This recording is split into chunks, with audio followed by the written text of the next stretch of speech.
Hi, it's great to have you with us. Thanks for joining us on the couch today. We've got a great program lined up for you. An incredible story from a woman who grew up in communist Vietnam and escaped with her family. Wow. We've got some tips on falling in love. Oh, it's so romantic. But we're also going to get serious today with an interview we're going to show first up. It's on the Book of Revelation with Dr. Graham Bradford. Now, tragically, Dr. Bradford died just last year, but his influence continues. It's great that we can be part of his ongoing legacy. Well, it's great to welcome Dr. Graham Bradford to our set.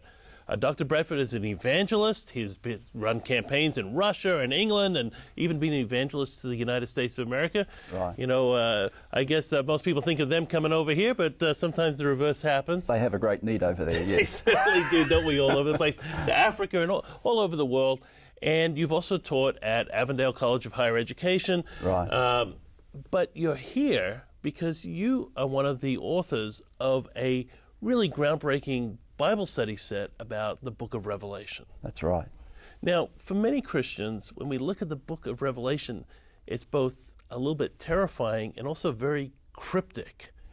Did you find that when you were going in your deep study, preparing for this Bible study series? The more I studied it, James, the more I became convinced that this book was never meant to frighten people. It was meant to encourage people. Right. And I think if the book is read as it was meant to be, and we can understand the imagery in harmony with what it was meant to say, it's a book which gives hope, meaning and purpose and encouragement. That's why we call the series that way.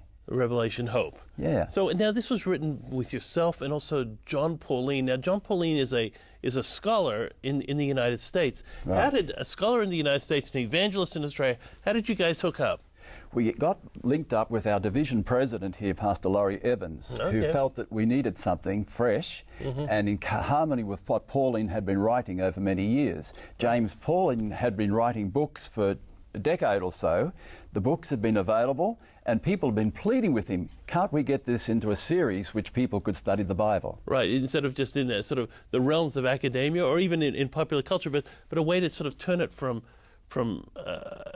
to a Bible study series that can be used in a very practical sense. Huh? That's right, and meet the needs of everyday living, because if the book is used as it ought to be, we know that life can be rough, tough, life can fall apart, but if you believe that God is in heaven in control, what a difference it makes. Absolutely. It makes a huge difference. Well, let's just take a short break because this series has Bible studies but also has videos, and we just have just a short take from one of the videos. Let's just take a look and then we'll talk about it when we come back. The island of Patmos is a magnificent, almost a magical place. Perhaps no more glorious place would be appropriate for this revelation of Jesus Christ and of the heavenly world to which he calls us. The sermon he gave on the end of the world, which dealt with the time of his first coming to this world, stretching through history to the end of the world, giving hope, meaning and purpose to all generations. And after the break, we're going to explore this, why we believe this is the case.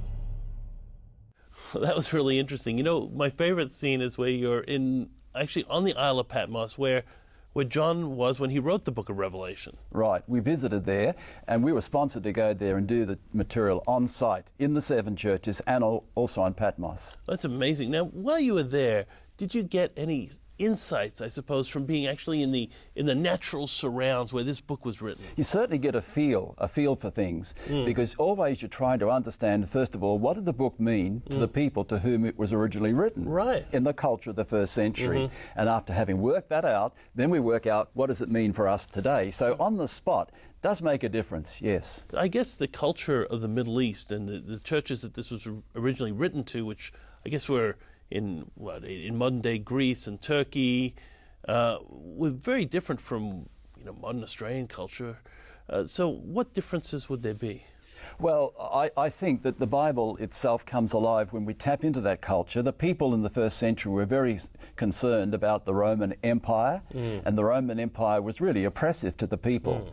And I think, first of all, John is giving people encouragement that things aren't always going to be this bad. Right. And, we often forget, James, that this book was written to the churches in the Middle East. Right. And we often have seen it through Western eyes, as if we were the whole Christian world. Right, right. But that's not true. Of course. And it's less true now than it was before. Absolutely. Because now the developing world is starting to become the powerhouse. And if we stay with the text, we'll see that this book was written for all Christians throughout the whole time, regardless of where you live and what time you live. Now, how long did it take to develop this series? About 6 years. It was a long, slow process. Now, I was looking through these before we went on set. They're beautifully illustrated. They seem to be very easy. They're very engaging, I guess I'd say. Was that your intent, to bring sort of a new level of engagement to the book? We wanted to bring it to the 21st century mindset by using illustrations which were biblical for a start, and then current situations which we live in our world today. For instance, we've got a GPS there as a guide to you, in saying if you follow your Bible, if you follow the book of Revelation, this will guide you through troublous times, just like your GPS. Right. Trust your GPS. Now, I guess also there's been a lot of modern scholarship on the book of Revelation. Some of the symbolism and no doubt some of the archaeological discoveries have led in. Have you included that material in the Bible study series? Yes, we have tapped into over 20 scholars, international scholars. Wow. And one like Rebecca Liu from China, who was doing her PhD in the image to the beast, what it means to breathe life into the image of the beast. And if you hear her research, you say, wow, I never realized that before. Right. Yeah. So talk me through. So you've got a video series, which is, how many videos are in this? There are 12 discs and 24 videos, 24 programs. And this features Dr. Pauline and yourself really going into some depth about various different aspects of the book of Revelation. Right, yeah. Okay. And then how many Bible studies do you have? Well, we have, this set here is 24. Okay. And that's beautifully packaged, incidentally. It is, very yeah. nicely put together. Yeah. And then we have a shorter series of 12 for people in a hurry. Everyone's in a hurry, aren't they? So this is a shorter, simpler, more concise series. Right. Okay, great. And then we have the presenter's DVD for a person who wishes to present a program. The PowerPoints are all there. Now, when I was leafing through this, one of the things that kind of impressed me was this is actually your set. And I see that you have some notes in here and highlighted. And so you've actually used this in Bible studies. Oh, yes. Yes, I've been running some series using that, and you've got my notes and my extra thoughts in the margin there. How have they been received? Wonderfully, wonderfully received, James. Yeah. I think people realise that we need to tap into the very best scholarship, and we need never be afraid of that. Sure. I think our Christian faith and our courage gets stronger and stronger. We can stand up to modern scholarship, and our faith can grow stronger. Yeah. Absolutely. Now, a lot of people are going to want to get a hold of these. How do people order them? Where do you get access to them? They just take the website, which we have here, www.revelationhope.com, and they can just go directly and go to the website and buy into the store. Well, thanks so much, Dr. Bradford. 6 years of scholarship, it's not an insignificant commitment, and I think a lot of our viewers are going to want to get this series and really delve deeply into the book of Revelation because it's so relevant for our time. Sure. Thank you. We live our lives running around, rarely stopping to ask ourselves where we're going and what our final destination is. In the end, our lives become little more than routine. Step beyond and discover a path that offers comfort, love and hope. Visit hopeoffer.com/step beyond or call 1300 300 389 for your free copy today.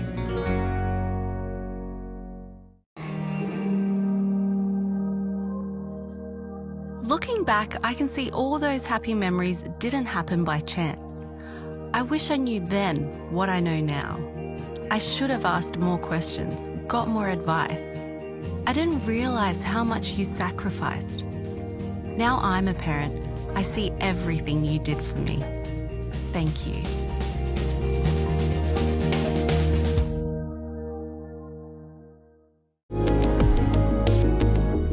Hi, welcome back. Now, you're going to love this next segment, Dora. You know, being engaged and in preparation for the world's most successful marriage ever. Yeah. Because it unpacks the secrets of attraction and falling in love. Well, better make sure my fiancé is watching then. Today, Trafford, you found some interesting research on falling in love. Yeah, it's some recent research that suggests that some of the things that we always thought, Danielle, were core to falling in love, maybe not so important anymore. Wow, such as? Looks. Now, I can understand my wife falling in love. No, it's okay. Yeah.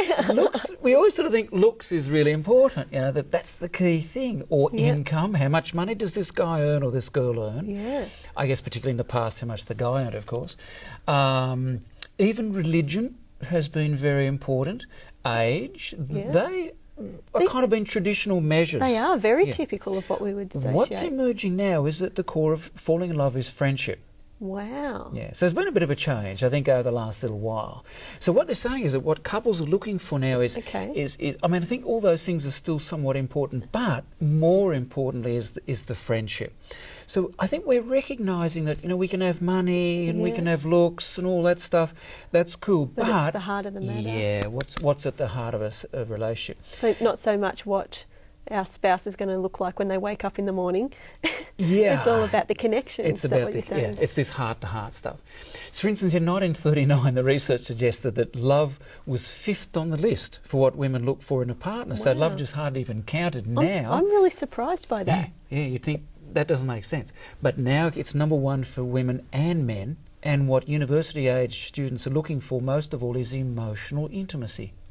So I think we're recognising, Danielle, that really at the core of it is this sense of, you know, this heart-to-heart connection. What that's done is, I think, highlighted you know, the value of effective and sensitive communication, the whole intimacy thing, but the tricky bit is that it's raised the bar on what we're looking for in relationships. Do you think, Trafford, in saying that the whole core of having a friendship in a marriage is really dependent on that vulnerability that happens when we connect as friends? Yeah, going to that deeper level. Exploring feelings. What's this person's heart? Am I in touch with the emotions and the feelings and getting? That's why guys can be a bit scary. Oh, this touchy-feely stuff. Generally, for guys, has been a bit of a foreign language. They freak out and run away traditionally. Someone shared with me not long ago, Danielle, the scariest words for a guy is "we need to talk." You know? But it highlights the value of this deep connection. But it does raise the bar. So sadly, you know, the flip side of this is people are asking in relationships, what am I getting out of this relationship, because they're looking for this closeness. I think the key is, what am I giving to this relationship? So, we've got this whole new area of sensitivity and warmth and emotional stuff. It's very exciting, and I think we need to keep researching and finding more and more answers. That's right, and a lot more love to go around to make these relationships work. Thanks for joining us, Trafford. Father, I can't connect the dots through the little that I understand. What words can I say to reach you? How can I know that you are there, listening, hearing, caring? My words are broken, weak, and powerless. But I know your power is limitless. What can I say?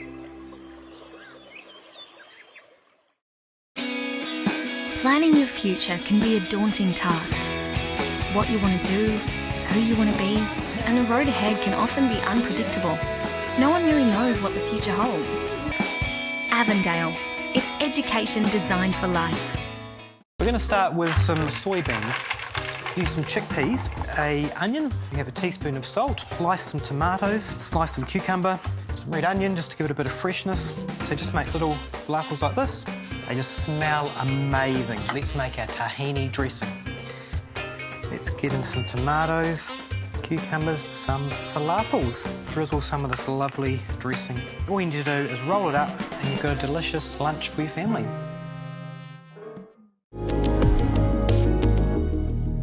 Hi, welcome back. Now, this last interview we're going to see is probably the biggest surprise for me through the 5 years that I was involved with InFocus. Oh.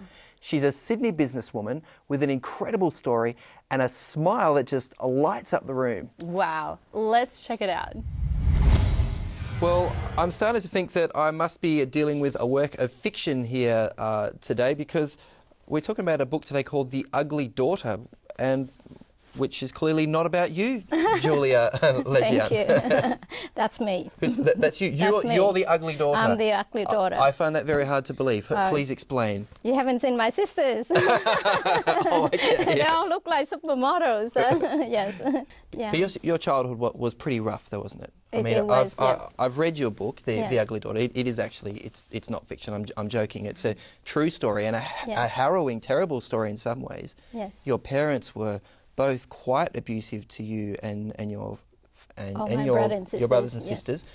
It was tough to grow up with the parents that don't really want you, because my parents, older one is a little boy, and the reason they have 5 girls because they tried so hard to get a boy, and it doesn't really happen to me, but it happens to all my sisters too, and we all just come together and learn to deal with our parents, and whatever abuse that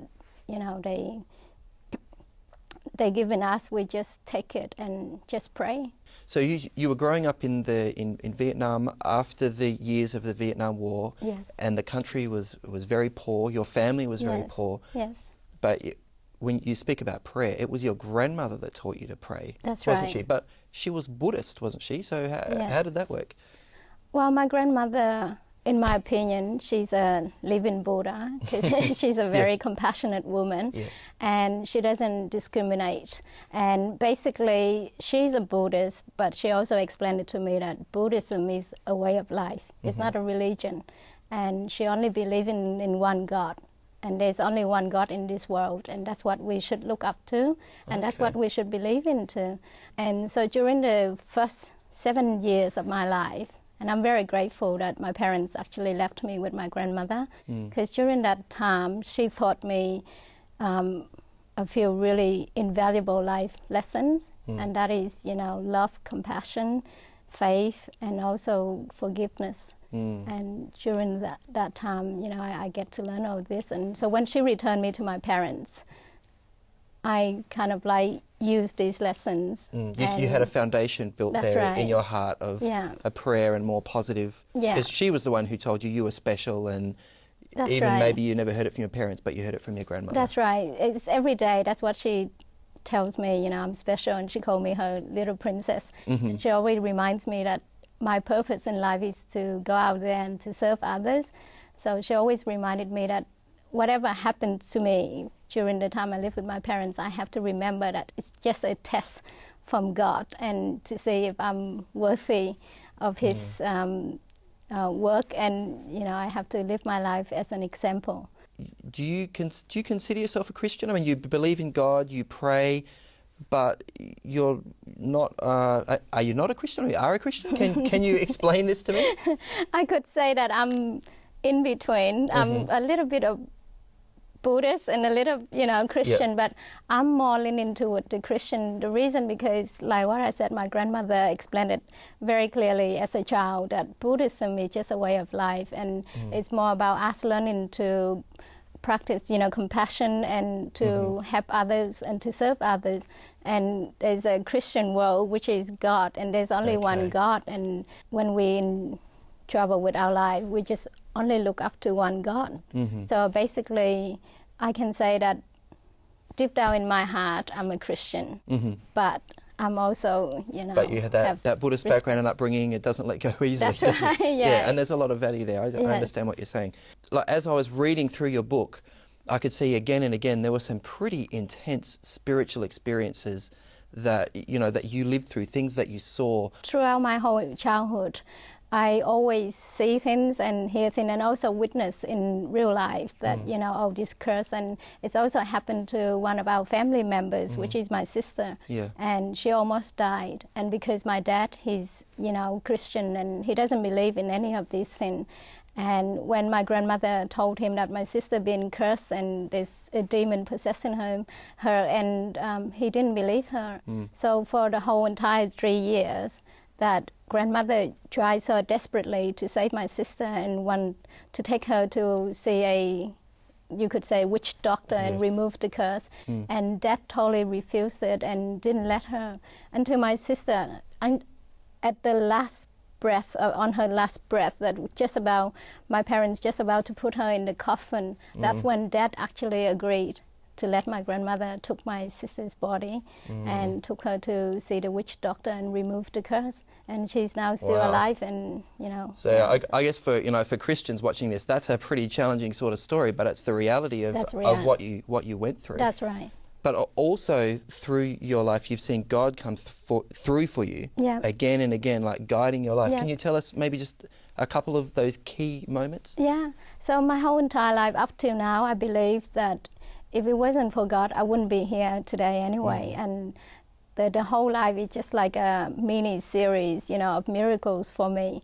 And I remember the first time that when I was a child, and I wanted to go and see a cartoon called Little Mermaid. But when I finished the movie, I realized that it's quite dark, and there was no way I could walk back home. You were a long way from home too. Yeah, a long way from home, probably about more than half a day walk. And during that time, my country also at war with the Khmer Rouge, and a lot of kids and all that had been slaughtered. And I heard all this story, they tear them apart while they're still alive and smash them against the wall and all this thing. And here I am, I have fear kicking in, and I was severely, it's pretty much paralyzed with fear. And so I just collapsed down on the road, and I started to pray. It's about 10 minutes later, there was this man on a motorbike, and he just stopped right in front of me, and he actually was my first cousin, which someone that I didn't know and I never met before. And that was my first experience with God, I've heard you talk about, you said you had an experience that you say it transformed you, and you're never the same after that. What's that experience? Probably when I reached about 14, 15 years old, because my life was so much tougher then, and the abuse is more severe. And so during that time, up to I was about 19 years old, I totally closed my door on God. And I was so upset with him, and I was angry with him, because I said that he abandoned me and he wasn't there for me anymore. So at some point I was suicidal. And a lot of time, like every day I wake up, the first thought in my mind is how I'm gonna die. I'm gonna kill myself today. Which way can I kill myself and make it more, less painless for me? But at some time I just had enough, and I just cry and I cry and I cry. And I just fell down on the floor, and I just cried for I don't know how many hours. And then at that moment I actually realized that how ungrateful I was to God, because I realized that if it wasn't for him, I wouldn't have lived up to, that moment. So I closed my eyes, and I said sorry to him, and I told him that I was an ungrateful child. And I think this is what we call repentance. And I was so ungrateful, and I'm sorry that I shut my door on him, and I really needed him now, and I wanted him to come back into my life. And so while I was laying on the floor, closed my eye, crying my head off, I saw this curtain of light, like a massive, imagine it's just like your whole entire life being covered by a dark cloud. And all of a sudden now you have a tiny opening with this light, slightly descended down. And it just went slowly down and down, down, and until it's penetrated into every single cell of my body. Wow. And at that moment I felt so light, actually lifeless. I still can feel myself laying on the floor, but it was weightless, and I feel so light, and I feel so happy. All of a sudden I was bursting out of tears, and I would laughter, but happy tears this time. Happy tears and laughter, and I didn't know why. So from that moment, all of a sudden I just feel like I was just being alive again. All this time, for the past 30 years of my life, I felt like I was sleeping, just like sleepwalking. And until that light came into my body, all the trouble and everything just totally melted away. Wow, it sounds very much maybe like what a Christian might call a born again sort of experience. So, Wow, an incredible story, and that's an extra story. That's not in here, but that comes in volume two of the book, doesn't it? Which Yes. you're still working on. Still working on. But yeah, this is an incredible book. It will break your heart, but it will inspire you as well. And look, your journey's really interesting, and I can see that you are journeying towards God. He's touched your life in so many ways, and I'm really interested to hear, you know, how God continues to lead you in the future. Thanks so much for your time today. Thank you so much for your time, and I really appreciate that you allowed me to share my story with you today. She's just a real live wire, isn't she? Yeah, and just so positive. And what I really liked was that sense that she's still very much on a journey of exploration. Yeah, me too. I checked out her website the other day, by the way, theuglydaughter.com. No sequel to the book yet, unfortunately, but she's been podcasting, which is interesting. Oh, that's awesome. Well, we should really wrap up the program. Our time has just flown by. Thanks so much for your company. Yeah, I really hope you enjoyed InFocus Recouched this week.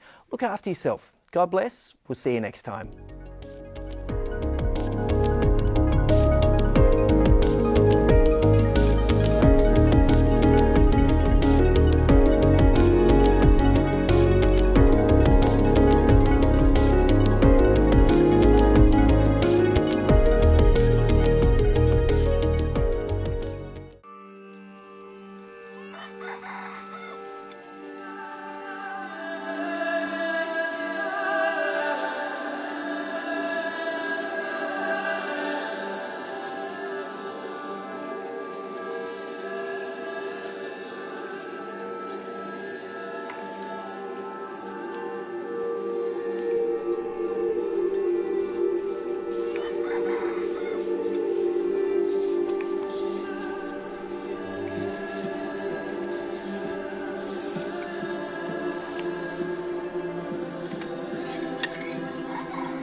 Bon, mấy con khơi mi mùi.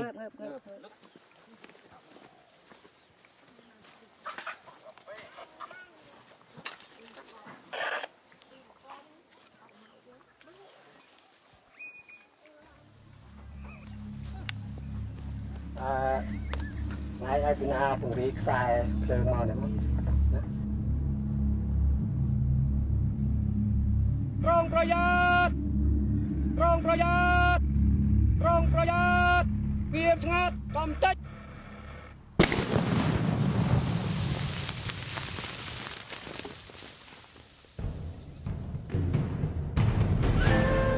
To receive a free DVD of the documentary Beyond Pain, visit hopeoffer.com/pain or call 1300 300 389.